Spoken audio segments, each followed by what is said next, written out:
Friends welcome to my mini blog. तो सकाल मोर आरंभ होता सोढ़ा पाखु। तो सोढ़ा तो मुझे पीएनि, सोढ़ार टेस्ट मत जाना ना ए कि मत जबरदस्त पीऊँ। मु फ्रेश बाहर गली ओटी को, तो मत टीएच रेडी कर तो रेडी कर एनर्जी बढ़े। तापर मु बाहर गली केस रे, तो केस आमर स्टार्ट हो गला। मुझे रेस्ट नहीं गली, आसी गली प्रोलैप्स रेडी करने। तो मुझे प्रोलैप्स भी रेडी करदेली। वीडियो बनने कही तो ठीक ठाक टिके वीडियो बना तो मो फेस रो देखता।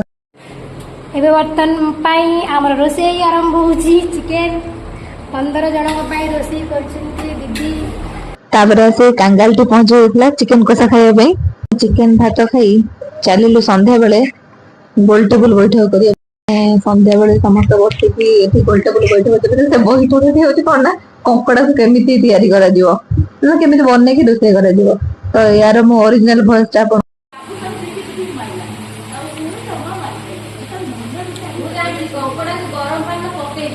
अरे ना गरम पानी न पके इंग्लिश ना गोड़ दिना खाली पके देला रे तापर ता कॉफी टा तो कपड़ा मुंह का धरे। अरे तू धरू ठीक अछि बाकी ता तू केउटा बे भागे दबो ना, भागे दे तापर ता कॉफी टा के उठे दे तापर ता भसोड़ दे। बड़े आम चिकेन पकोड़ा खाई भिडियो को शेष कलु। जदि मो भिडियो आपन मन भल लगी तो लाइक शेयर सब्सक्राइब।